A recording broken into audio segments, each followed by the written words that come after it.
In just a matter of days, the seas between our two countries will be a buzz of activity with the running of the Great Race. Bell says a lot of work has gone into this year's event. This year in particular, our 50th running of the Trinidad and Tobago Great Race, it's been a tremendous amount of work. And you'll ask why.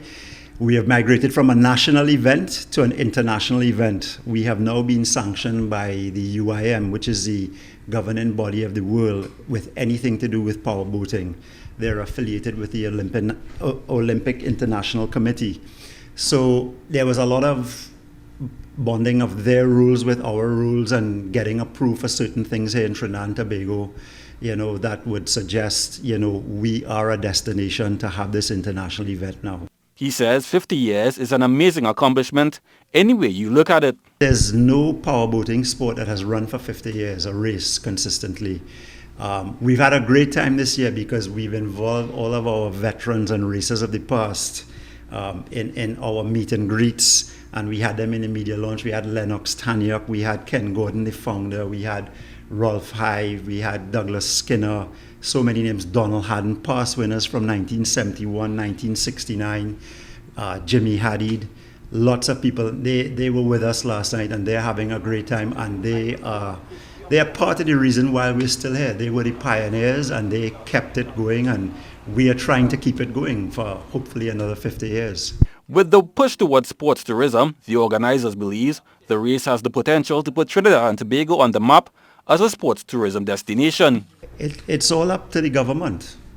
It's all up to them if they want this. It is a destination. The team that's here right now, Lucas Oil, they are happy to be here. They've raced all over the world and they chose Trinidad and Tobago to compete in the Great Race.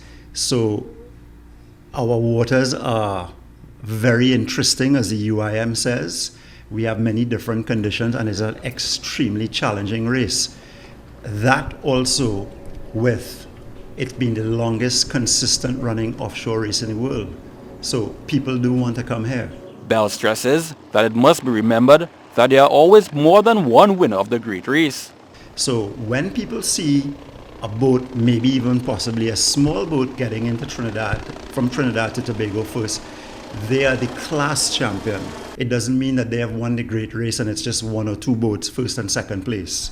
So that's very clear, we hope. What we also have been sanctioned by the UIM this year, which is extra special, is we have a world speed record from Trinidad to Tobago. So it's going to be interesting. In an offshore event, it's point A to point B.